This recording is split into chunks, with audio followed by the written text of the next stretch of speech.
on to the relevant thing. Exactly. I think we're in for a lively evening, and I would imagine there's hardly anybody here who hasn't read articles by Peter Oborne because one way or another he has been part and parcel of the conservative dominated press um, for the last 20 odd years. I first came across him when I read The Spectator. As I certainly said to Peter earlier, I first read The Spectator in 1963, and I've been reading it ever since, which might account for some of my prejudices, if not my views. And he also worked, of course, for the Daily Mail, the Daily Telegraph, still writes quite a lot of papers, but also has been an author of a number of books, which rather interestingly weren't all on politics. They were on cricket and cricket in Pakistan, for example, which might be a sort of political issue in Pakistan, I don't know. But we're really pleased, Peter, that you've been able to come this evening. You'll find, just as you are a lively speaker, I think we have a lively Conservative and Foreign Commonwealth Council, and the members here will not be shy in coming forward with questions to you. And I'm going to ask Elmer Bogdan, who is a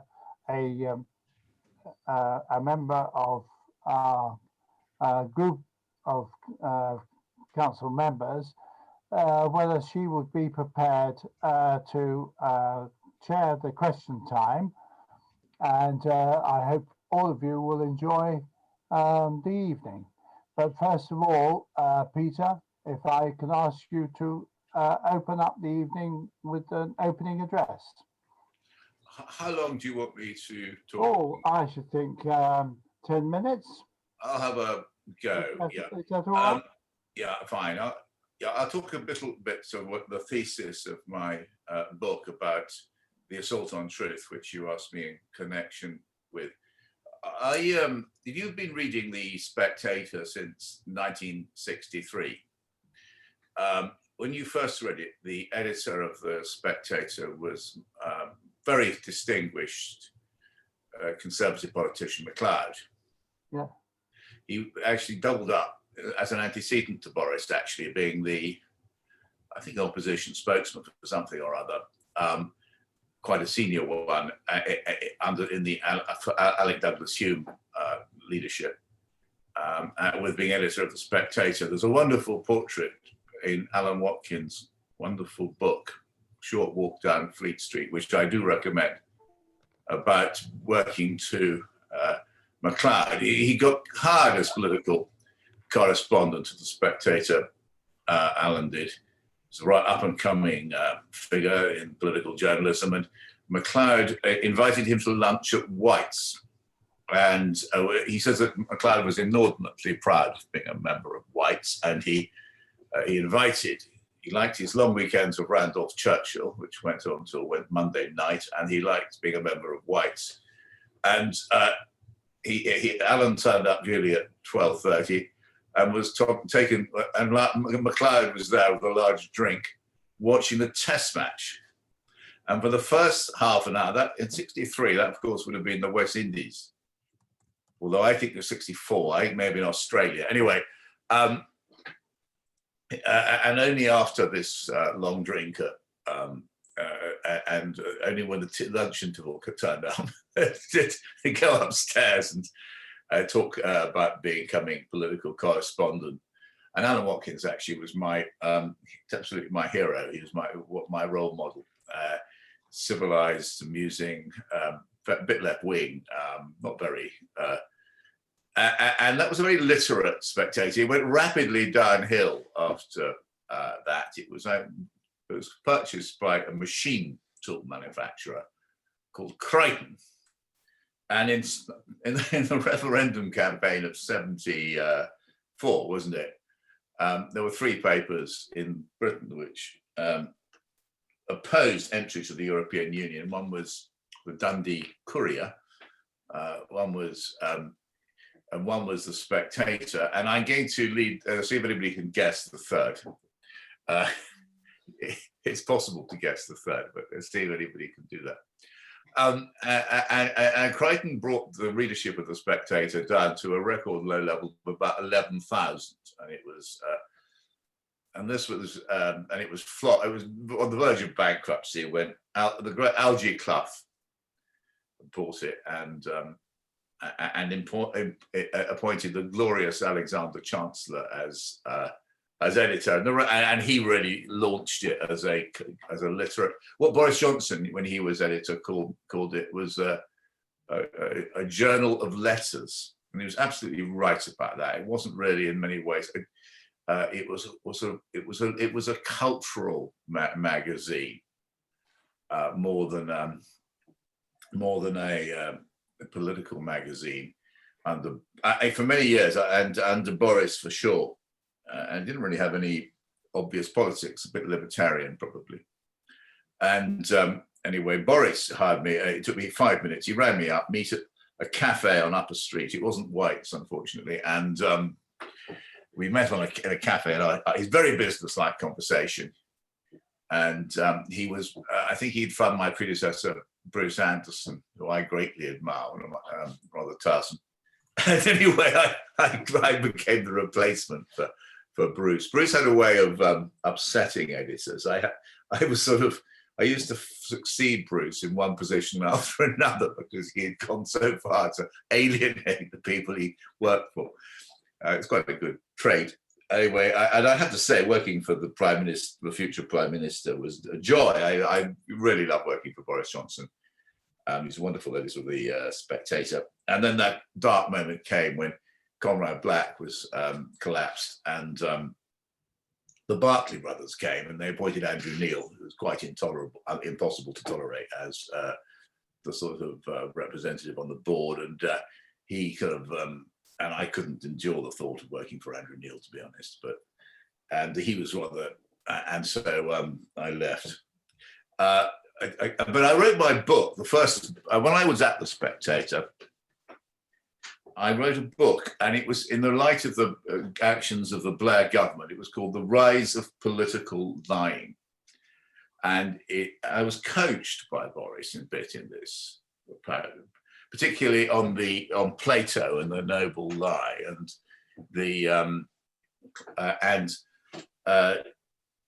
anyway, I wrote this book, broadly speaking, in the light of the systematic falsehoods put out by Downing Street in connection with the Iraq War, quite unforgivable, a terrible moment, which we haven't, I mean, it's caused terrible consequences throughout the Middle East, and also, I think, debased British public life and paved the way, paradoxically, for this government. And so I really did the kind of theory and practice of political lying. And I could use my skills as a political correspondent and, the theoretical basis for lying. I brought it together in a book. I then kept a file of political lies thereafter. And once Blair had gone, the lying, Gordon Brown, actually, I think, wasn't too bad a prime minister, and he wasn't a liar, nor was particularly David Cameron, had his moments, and certainly not Theresa May. So the file was quite, I do have a file. The file never really got out of control, but the moment that Boris Johnson became Prime Minister in July 2019, the file just went up like that. It just sort of occupy entire rooms, and there were several new additions every day, and I couldn't really believe it. And after a few weeks of this, I said to the editor of the Daily Mail, well, I think we should write a column about it, about these lies being told by the Prime Minister. And I wrote it and I delivered it. And he rang up and said, actually, can you write about something else? It's quite late in the afternoon. I've got very good skills there. So I wrote another column about something within about an hour and a quarter. And then we had I offered this to the BBC, to the Channel 4, which very interested, did a treatment for a film, but then got cold feet at the very last minute. I offered it to the Spectator, who rather, but they didn't want it because they said they had very good connections with Downing Street and didn't want to be accused of hypocrisy. And eventually I had to publish it for free on the Open Democracy website, which was very decent of them. And that was the end of my, you said I write for the Telegraph and the Mail. I don't. That was the end of my relationship with mainstream newspapers.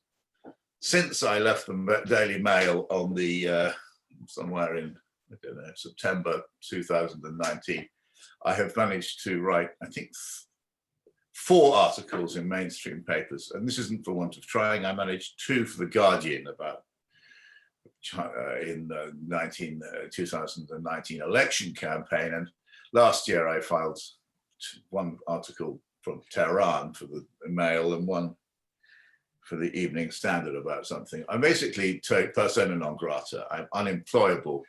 And that is because the book I've written chronicles the way in which Fleet Street, what we used to call Fleet Street, colludes and abets the deceit and the lying and the falsehood and the culture of corruption which is embedded in Boris Johnson's Downing Street.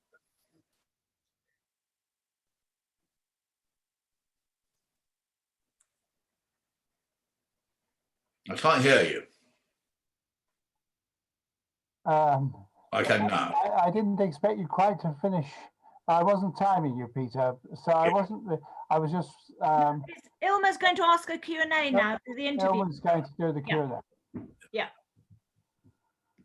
Yes, thank you, Lord Taylor, and thank you, Peter, for your opening remarks and telling us about your recently published book. I think to begin with, we should start with you telling us more about how you were first drawn into the world of politics and journalism.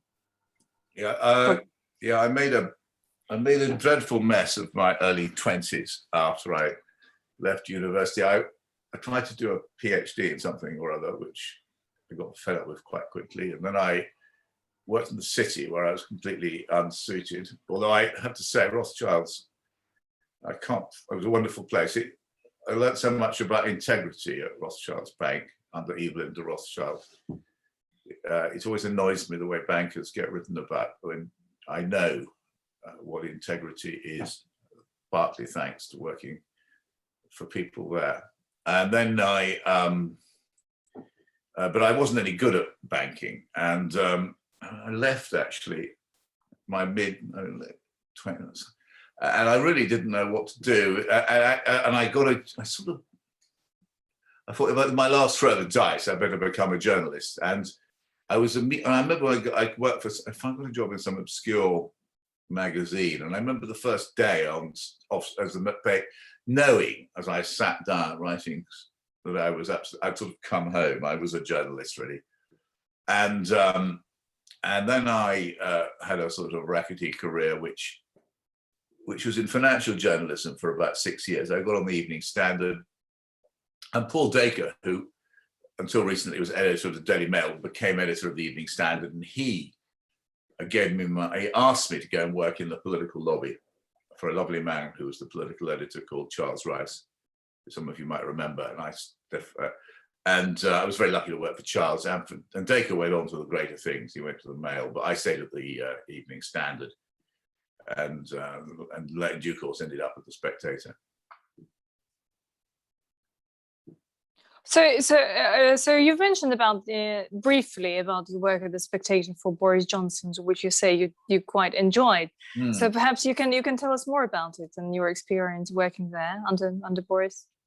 Well, I didn't know Boris when I went there really, and I hardly knew it. I'd met him once for lunch in the shadow of the Parthenon, coming back from a European summit in about 1992 or something. He had a fantastic lunch, and then afterwards, Boris wrote his Telegraph column where I went up and walked up to the park. But he rang me up, and what was interesting about Boris, he'd ring me up on Sunday nights, to ask what should the agenda for the week should be. That's obviously when you, and I would give him a little analysis of the politics of the week ahead, and he would. I've never known a quicker mind. He'd really, before he reached the end of the first sentence, he knew everything you were going to say. He had the most precise, and it was a very business-like conversation. He completely got what you were saying, and then often took it on into new areas. And he was in that way, he was. So I used to have that one conversation a week, and there was also a conference on Thursday morning, the day the paper was actually published, which was quite a lively affair. I remember Boris saying, and after a while I got to know Boris a bit better, and I thought he was a completely brilliant editor of The Spectator. Well, speaking of Boris, I'm having questions in the chat box, and one coming from Graham Holland about next general elections and Boris's leadership in the Conservative Party. Graham, would you like to ask your question? Thank you, Ilma. Peter, by the way, I have the book. However, I'm happy to advertise it to anyone on here tonight. It's a very good read. My question, not because of that, but your book does help. What are the chances that Boris will not lead the Conservative Party at the next election? Yeah, it's a very interesting question, because if he'd been an ordinary politician, I think he'd have been got rid of by now. Just imagine that he would be, that Jeremy Corbyn had won the last election by some sort of freak issue. And he'd been, the Arcuri, it turned out that there had been somebody who he'd been funneling money to, etc. All that. I think that would in itself would have done. Imagine he'd got rid of 6 permanent secretaries in his first 9 months. Imagine if sort of Labour donors had been queuing up to get PPE contracts and so on. I mean, he wouldn't. I don't think anybody could have survived that. But somehow, and I can see you laughing. I don't think it's a funny matter. I think it's very serious that somehow we have constructed a set of rules nationally have constructed a set of rules for Mr. Johnson, whereby he can just lie, I'll use parliamentary language, put a load of falsehoods and misrepresentations on the floor of the House, and uncorrected where they lie there. They just remain there uncorrected. He can go into all these contracts and which haven't been properly tendered, and go to pals of the Downing Street. The kind of general conduct within Downing Street is very shocking. So I thought, on that basis, I thought he wouldn't stay very long, but I was wrong. And so this is the question you're already getting at. How can somebody stay in power when they go on breaking, doing things which no prime minister since possibly Lloyd George could have done in this country and got away with it? And so I wonder, maybe he can and part of the answer, part of the answer is politically, he's in an immensely strong position. If you look at the non-event that is the Labour Party at the moment, the Tories are way ahead in the polls. The consensus at Westminster is they'll call an election in the spring of 2023, which is only 2 years ahead, and win the next election. So I think there are certain things. I think the economy is a huge question mark. I mean, I think if things kind of go off a cliff in a few months' time when furlough ends and so on, or some enormous scandal, but it's hard to think what that scandal can be because he's endured so many. How strong is the fact that he's got an 80-seat majority that makes him somewhat impervious to accuracy? I don't think it was the impervious accuracy thing was still true when he didn't have any majority. I mean, when I first noticed it was it's a euphemism, and his readiness to fabricate, cheat, invent, and smear opponents it was quite amazing, and that was noticeable before he got this majority. I think it's a real issue though for Tory MPs, because one of the problems is that if you are the Chancellor of the Exchequer or the Foreign Secretary or a backbencher, you have to support what the Prime Minister says, even though it's false. And so I give quite a lot of examples in the book that provide, the Russia report, for instance, was a pack of lies put out by Downing Street, and people like Rishi Sunak would go on Good Morning Britain, had to repeat these pack of lies. Gove and Johnson would just self-falsehoods. It's documented in the book. Thank you. All right, so thank you, Graham. Peter, so you did say that you are pretty much now out of the mainstream media. So can you tell us what do you do now? I know that you write for the Middle East Eye and Byline Times. That's basically. So senior articles, yes. Yeah, I'm writing a big book about Britain and Islam, which I hope to finish in about 10 days' time. It's a big book I've been writing for a long time. And that I have a column in Middle East Eye, which is a wonderful website. I do recommend it for the Middle East. So interesting, great writers, and it breaks most of the big stories now emerging from the Middle East. Actually, I do recommend it. There's a wonderful editor-in-chief, David Hurst, and I love writing for Middle East Eye. And it's not very popular, I'm told, with the UAE or Saudi Arabia, but be that as it may. But I'm not even sure about that. I certainly have very well read. I think it may even be blocked in the UAE. I'm not sure, but it's very well read by informed people in the Middle East. And then Byline Times I started writing a diary for the site Byline Times, because Byline Times, I think, was set up by kind of people associated with the hacked off movement in the wake of the phone hacking act. And I think it's because there is so little proper investigative journalism in Fleet Street, it's playing a very good role in exposing a lot of these dodgy contracts and arrangements which go on at the moment all the time. Thank you. So we're having another question, which is slightly unrelated to probably your work, but is very topical. A question from Guy Lucas about Meghan Markle and Harry's representation in the press. Guy, can you please ask your question? Yeah, I just want to know what you think, or do you think it's right that Meghan and Harry get negative reports on the Mail Online on a daily basis? My view is it's all a bit over the top. But having said that, I'm not ardent fans of the couple as a couple with their new ideas of relating to the rest of the world, in particular the royal family. But do they really deserve to have such negativity every single day, constantly? I was on the Daily Mail when the wedding happened, and I think it's been subject to a lot of unfair allegations. I mean, I was there when the wedding coverage happened. It was incredibly positive. They really welcomed the fact that she was black or half black or whatever she is. And the idea that the Mail has been running some kind of vendetta against the Meghan maybe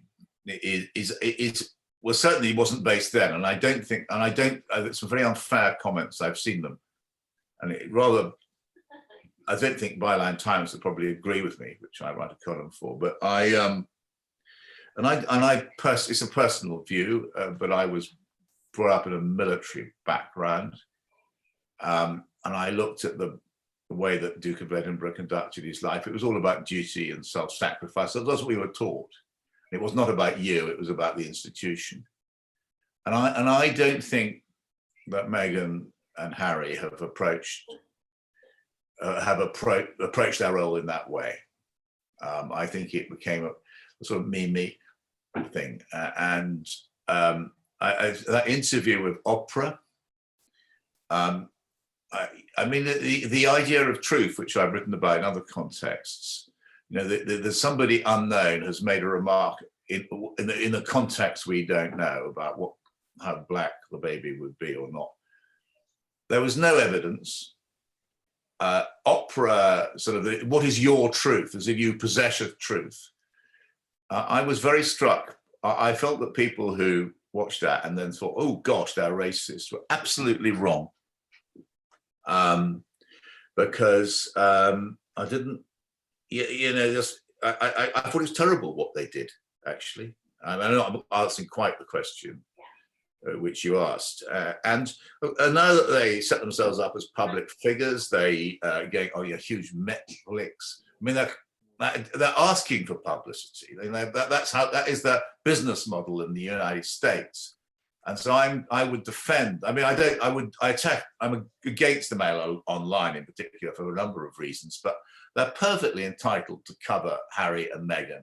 And I think that's part of the Harry Meghan business model, is having Mail Online cover them, to be honest. Okay. Second biggest news website in the world. They need that attention. They'd be very dismayed if they didn't get it, I suspect, privately. Okay. Thank you. Thank you. So our next question is from Larry about politicians which you admire. Larry, would you like to ask your question? Yes. Hello, Peter. Hello. Just wondered, out of the current lot of politicians from any party, which ones do you admire for their honesty and integrity? Honesty and integrity. But the outgoing Chancellor Angela Merkel, I think, was a great figure, actually. And I think we can learn a lot from the way she conducted herself. But you're asking about British politicians, aren't you? I greatly admired Rory Stewart, who's gone from the... I liked Jeremy Hunt a lot. Not a great deal, but I thought it was perfectly straightforward and honest, generally speaking. Dominic Grieve, I think, was wonderful. He's gone. You see, one of the problems about this current lot cabinet is that so many people of independence or a sense of honour and duty have been discarded. And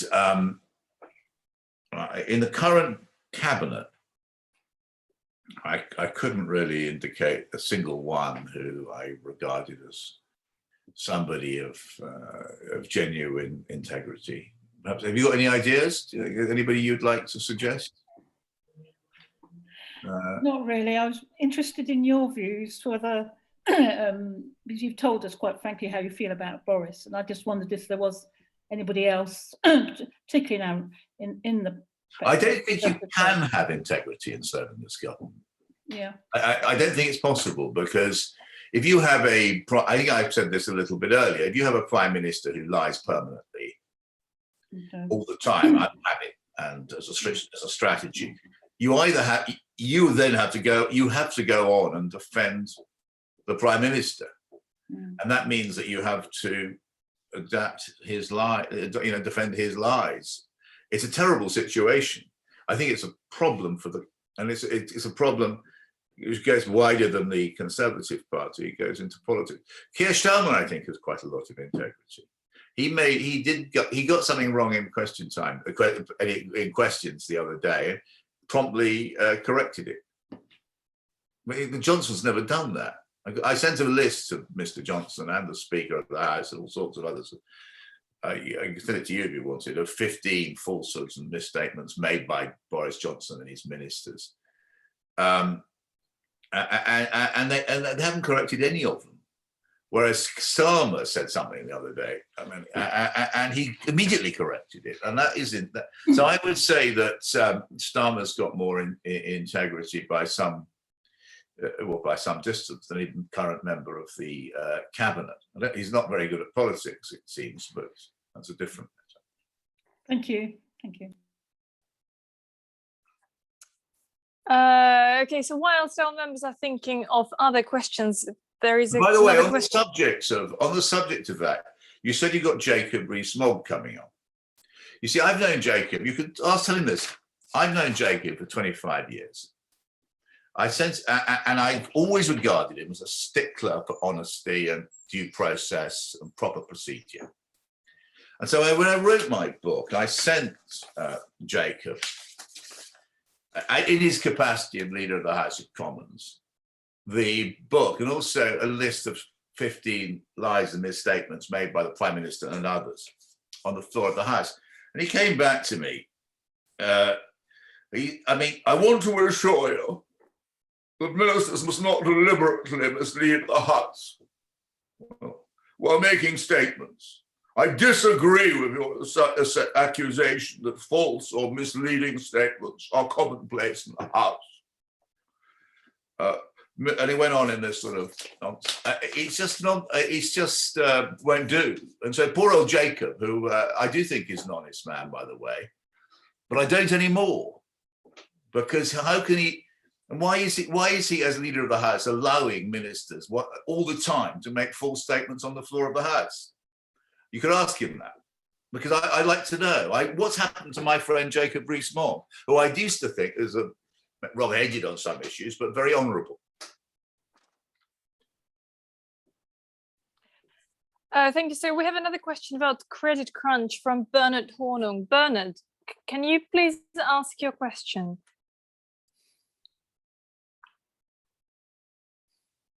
Bernard? Emma, sorry, I couldn't find that sort of funny button. Oh, okay. Oh, indeed. Peter, you amused me when you started off talking about whites. And I'm going to ask an outrageous question. When I left London for Dorset last year, good move, yeah.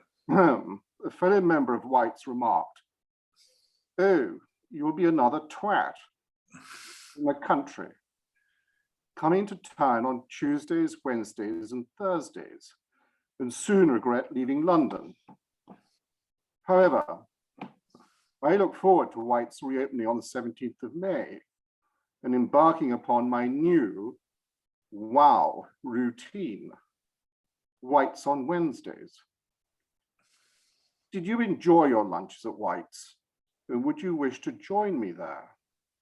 Traditional military Wednesday afternoons were normally set aside for sports and haircuts.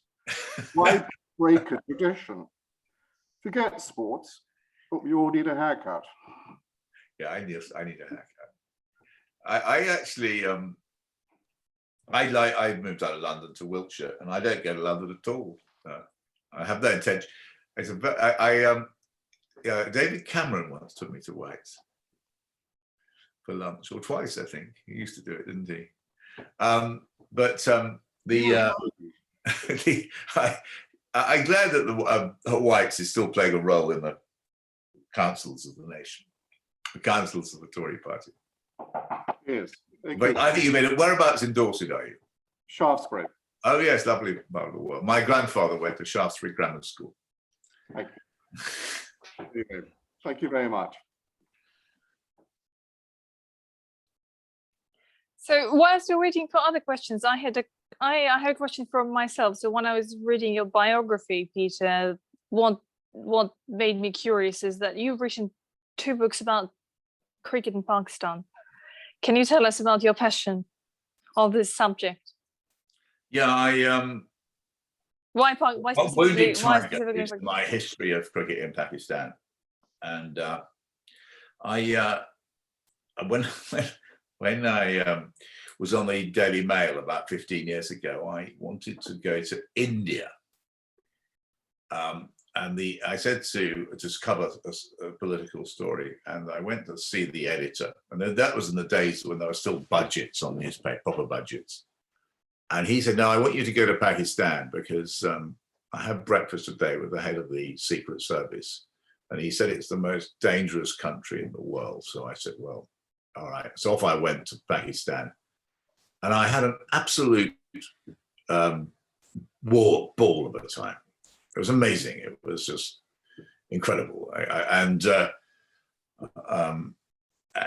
everywhere I went, I saw people playing cricket. I love cricket, and I was just intrigued by that. And I realized there was a wonderful book to be written about Pakistan through cricket. which is what I try to do. And I really try and weave the history of cricket in Pakistan with the history of Pakistan itself. And of course, that sort of happened with Imran becoming, politically, it happened with Imran Khan becoming, who launched the book, actually. I talked to Imran and Khan a lot. He launched the book at a party in London. But it's, and the book is really about Pakistan as much as cricket. Are you planning to research the history of cricket in any other country? I'm currently writing history of cricket altogether. Okay. With my friend Richard Heller, who we do a cricket podcast, Oborne and Heller on cricket, and we have a lot of fun doing that. And we've been commissioned to do a book on the history of cricket, and it will go from the 16, whenever it starts in France in the Middle Ages, right up to today, and be almost beyond, and it's a joyful thing to do. Okay, I see. So going back to your career in journalism, so you worked for various publications. Can you name the top one? Which was your favorite? Which was your favorite life experience? Most rewarding, most interesting, most challenging? Yeah, I do think that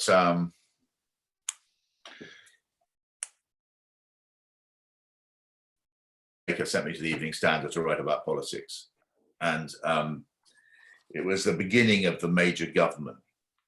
It was a pretty desperate time for the Conservative Party, and I was sort of in the cockpit, and the Evening Standard in those days was a huge paper. You just write the splash, and it would set the agenda for the day. And I'm working for Charles Rice, who lives now in other side of Wiltshire from me. That was glorious.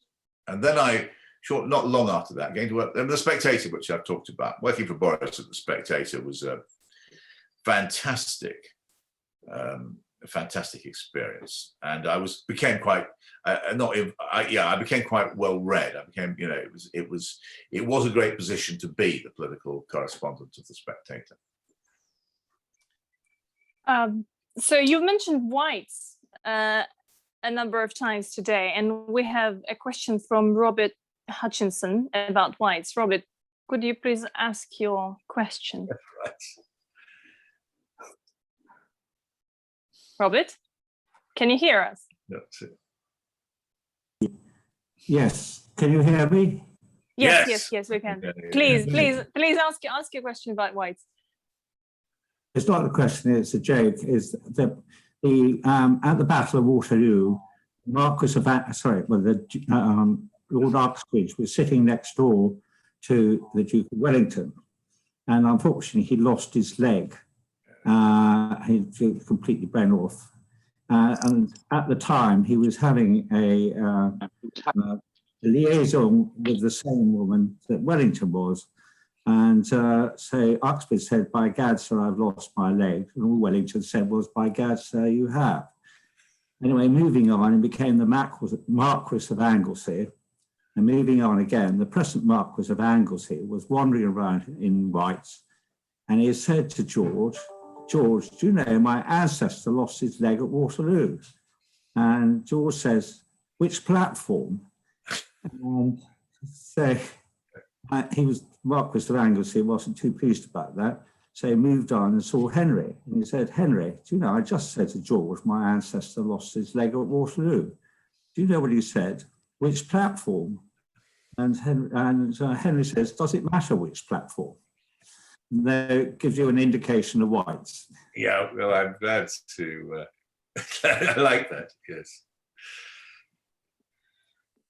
Right, so our next question is about the future of newspapers and their competition with social media. The question is from Rena Ranger. Rena, would you please like us to your question?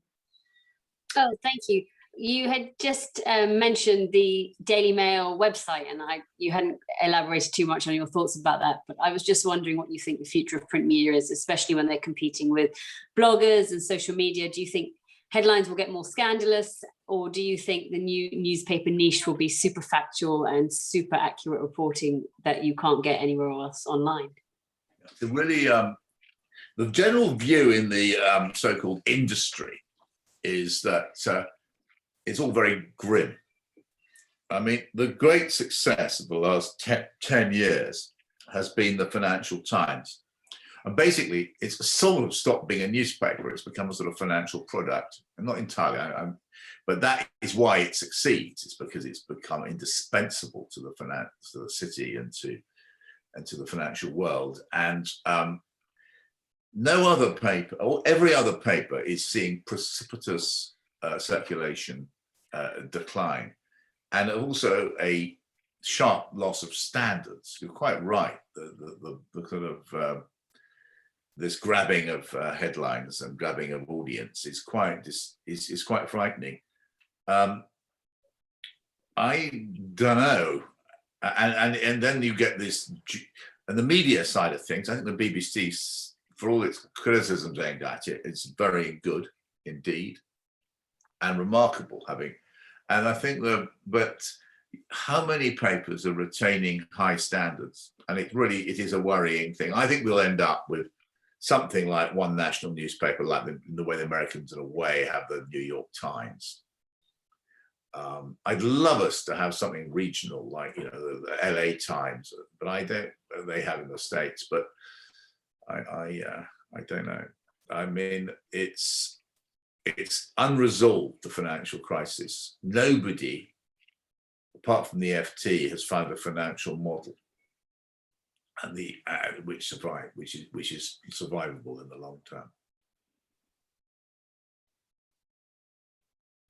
Thank you, Peter.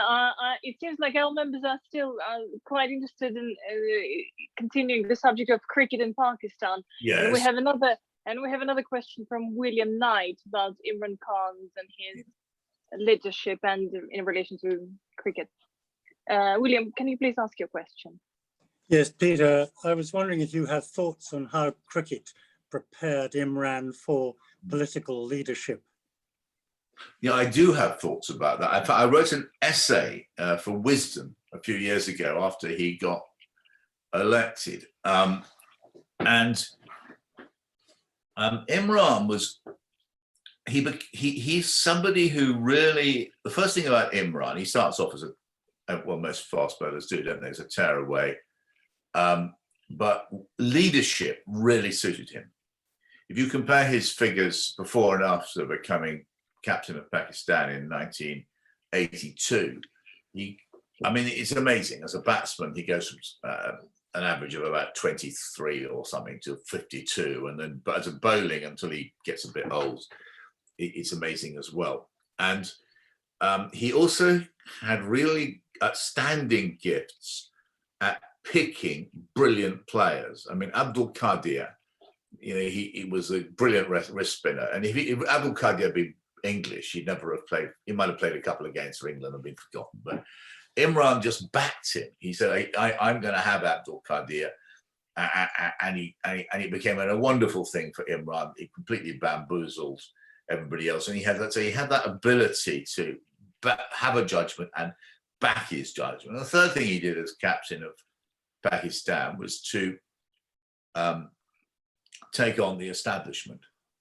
I mean, he previous captains had by and large been just too unassertive against the corrupt sort of busybodies who ran Pakistan cricket.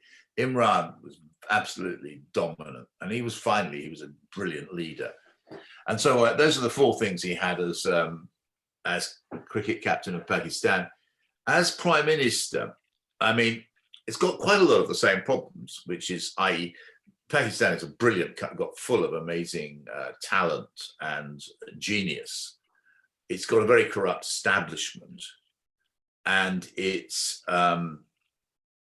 needs leadership. And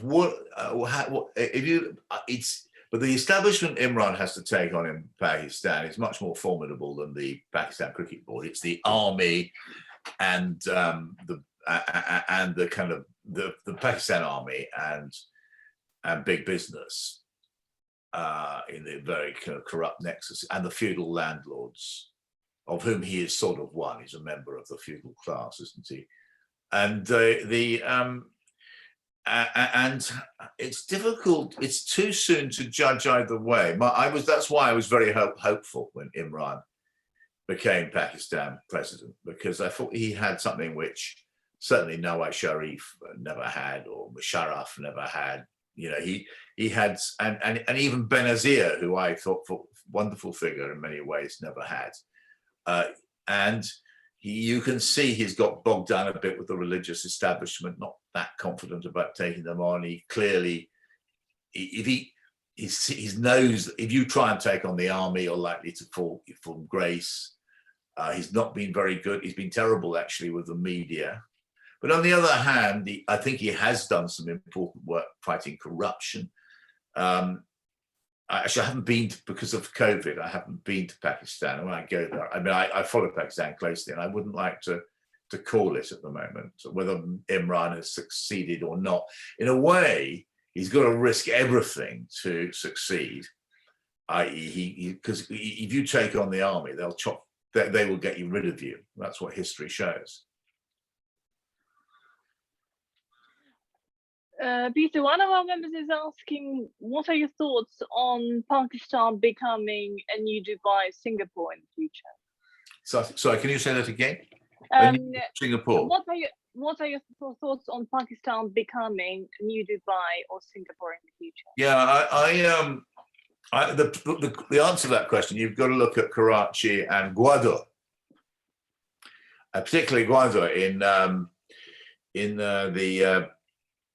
and I think that's very interesting. Karachi is almost a city-state like Singapore or Dubai. And in any case, it's the most incredible city. And nobody knows how many millions of people live there. And it is incredibly dynamic. And as you know, it's only about 2 hours from Dubai. Gwadar is even more interesting because here you have this enormous natural port, which is being developed. And it's part of China's belt and braces, or whatever they call it. I think it's really. I went to Gwadar as a guest of a Pakistan government. I was so impressed. I've spent a long time with the manager of the port, and I love the fact that he was he'd been chief economist of the regional government in Quetta. And if you look online, American think tanks are full of sort of propaganda that this is China is buying Pakistan, has all sorts of nefarious objectives. I didn't see that. I saw a port which will be bigger than Dubai in 30 years' time. Probably as big as Rotterdam in 30 years' time. Now, there's only two, and of course, if that happens, it gives prosperity to Balochistan and all the way through up to the north, top of the Punjab, and it means that a lot of the unrest which has dogged that area will go. It is very exciting. I mean, obviously, Britain and America, particularly America, have made a decision to chuck Pakistan overboard about 10 years ago. And it was quite a painful decision if you are British, because they love us, the Brits, but the British just put all of our eggs in the Indian basket. And it was a reverse of the Cold War story when we loved Pakistan and wouldn't do business with India. And so we've driven. I had a conversation with one of the most senior generals in the country some years. I said, "What? You're going to China?" He said, "Well, you forced us to go to China. You've made us do that."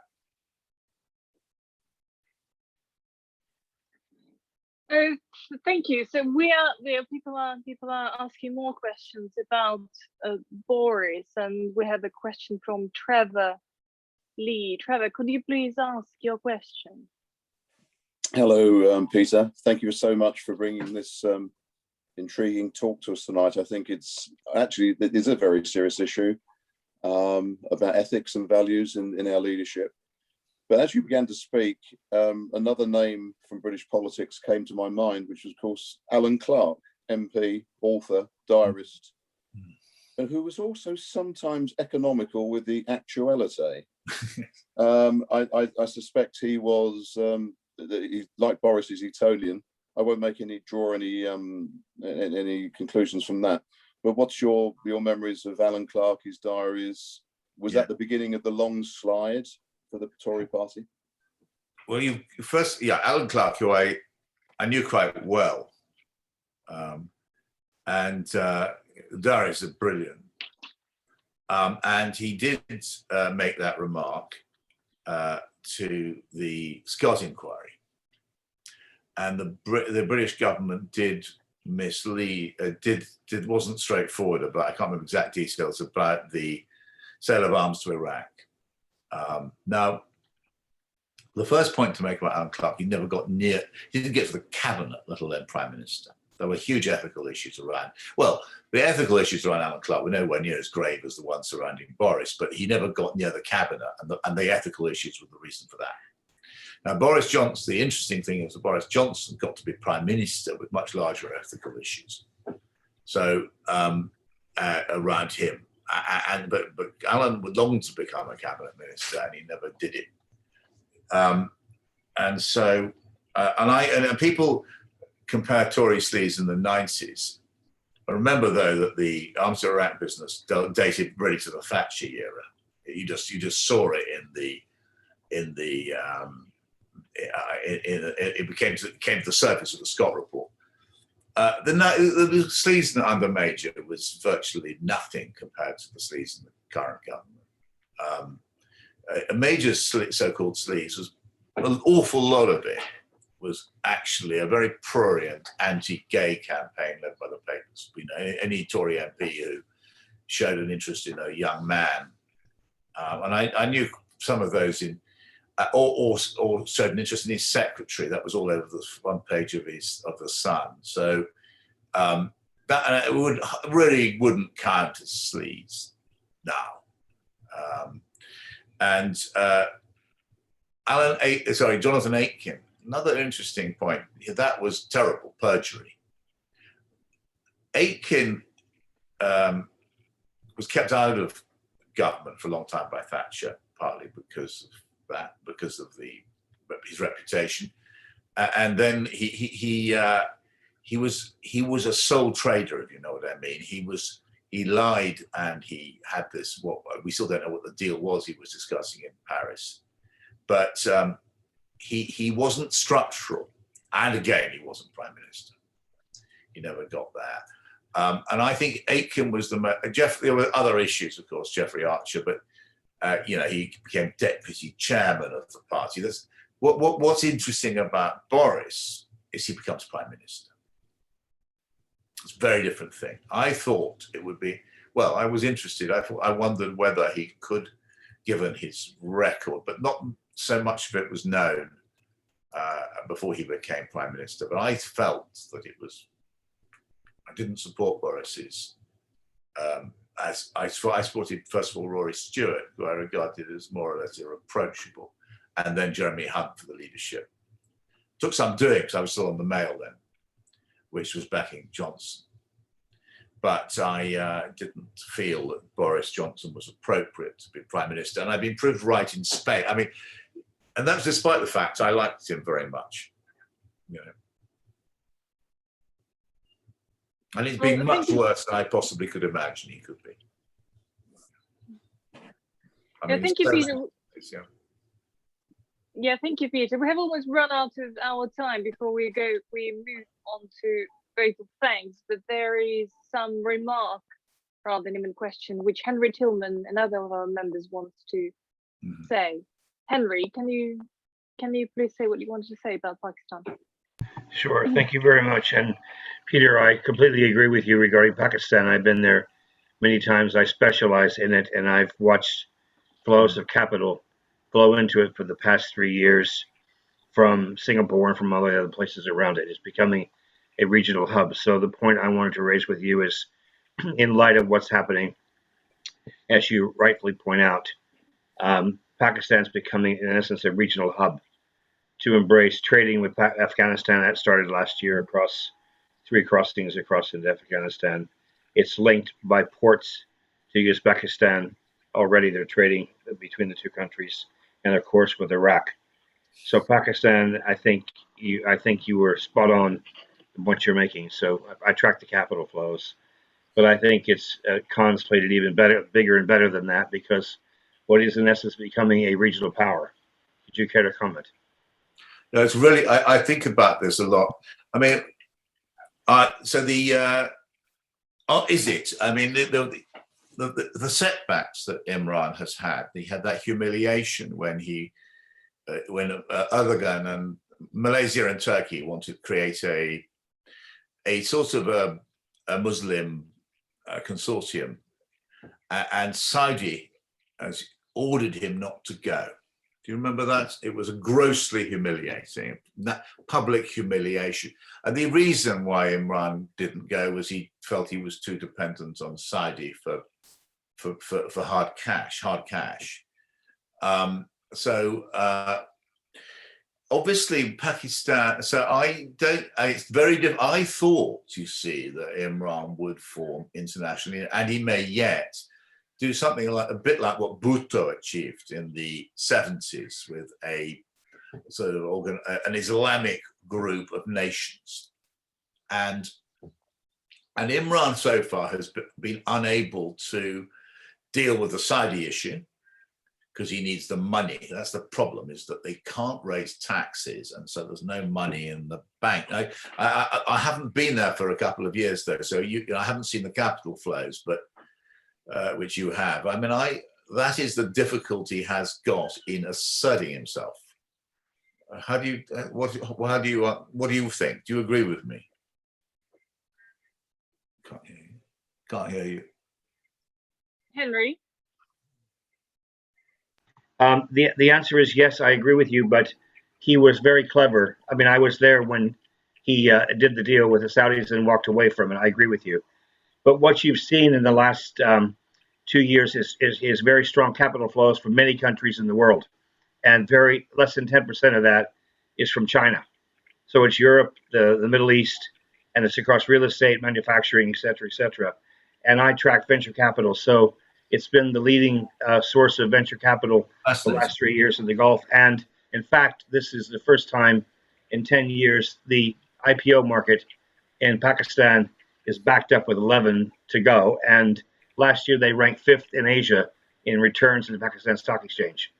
So he's done a very, very good job of diversifying this. So flows are coming from the USA, from Europe, from the Middle East, from Saudi, from South Africa, and of course from Singapore. So he made a bet. I agree with you, but it's worked out because the capital flows have worked out. Very powerful. He lost his I really rated his finance minister, that guy who was 6'4" and who'd done the chemical IPO. I can't remember his name actually. And he lost that guy after about 4 months. I thought that was a bad sign. But no, the numbers are very powerful, and I present on this, and so I'm presenting next week. No, in fact, I'd love to see what you've done, because I follow Pakistan closely. I'll definitely be going there this year. I mean, once COVID allows, I'll go over to Pakistan. I'll probably take It's the next Indonesia. Basically, it's the next Indonesia for tech. It's 10 years from now. It'll be what's happening right now in Pakistan is where Indonesia was 10 years ago with technology. So why the bloody British? So I mean, it just upsets me. I don't want to go there because I'm a member of the party, the group here that I've been saying this for 5 years. You should invest, and no one listens. No one listens. Yeah, I'm afraid we're running out of time. But you both know a lot about the region, but I feel we're really running out of time. I would have allowed you to continue, but we need to move on. I'd love to see those figures. Please send me that note. Yeah. Thank you. I'll go through Melissa. Yeah. Yes, thank you, and thank you, Peter, for your very insightful comments today, and thank everybody for your questions. And now we move on to vote of thanks by Baroness Nicholson.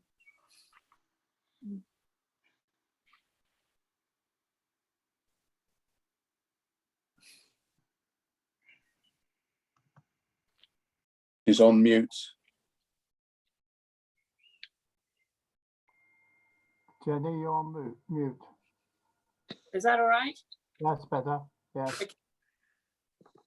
You can now hear me. Jenny Nicholson. Anyhow, Peter. Oh, sorry. All right. Okay. Hello, Anyhow, Jenny. Yeah. Great to see you again after a long Good to time, see you, yeah. and to hear all about your life in journalism and especially working for Boris. Thank you very much indeed. I have just read and hugely enjoyed The Assault on Truth, which I would recommend to all our listeners. And looking at the list of numerous books that you've written, I would like to add one from the CPS, Guilty Men, which, as you remember, was a bestseller, and probably about the only time when I was at the CPS that we went into a second edition. I didn't know that. Yeah. Yes, we did. You kept And that secret from me. I might have asked you for some more money. You'll be lucky. Then, you know, the girls were literally, the orders were coming in over the telephone and they just couldn't get it down fast enough. So it was terribly exciting for us too. And then the other part, which I remember, was The Moral Duty to Act. Yeah, you published that too about Zimbabwe. Yeah. That was, and it was especially poignant for me after my years at Africa Confidential. Because I think it was your first-hand account of events in Zimbabwe and the methods, I think, used by Mugabe to make empire. And we had that, and various generals came and journalists. No, it was a great success. And then, of course, there was the Keith Joseph Memorial Lecture. Oh, yes, now you're talking. When I had Maggie Thatcher at my feet. Exactly. It was that. I tell the listeners, it's very, so I was Jenny very kindly invited me to give the Keith Joseph Memorial Lecture, which was actually, it was about truth. It was after my first book. And integrity in modern politics. Yes, integrity. Integrity. It's well worth. I mean, I walked into the room. It's absolutely packed, and there was a huge chair. And I thought, what? They can't be that keen on me. It wasn't. It was Maggie. And then I went and made this speech, and Maggie was at my feet, and but not for me, by the way. It was perfectly obvious. She's there to pay tribute to Keith Joseph, by the way. I don't want to. And my father went up afterwards and said, "Well, what do you think of that?" And he said, "Okay." He didn't think very much of it, I don't think. Oh, that's so. Nevertheless, it was a great evening. Oh, it was wonderful. Great honour to speak in front of Margaret Thatcher. Yeah. Was there a time when Bob Geldof turned up? I think he went to the CP. He was the Zimbabwe one, because Bob was very into the issues in Africa. Oh, that's right. Well, anyhow, probably wasn't as keen as all that on Maggie. I don't know. Yeah. I got a picture actually of Mrs. Thatcher, Lady Joseph, and Bob Geldof. And what I can't remember whether it was your lecture or sort of thing, but I don't think he was there. But who knows? Anyhow, it was a great time. And I'd also like to thank Melissa and her committee very much for the role that I now have at the CFCC, because it gives me the opportunity to see old friends like Peter again after a long time. And many thanks, Peter. Fantastic evening. And very best of luck with your new book. Thank you. It's lovely of you to say so. It's lovely to see you again, Jenny. And you too. It's lovely speaking tonight.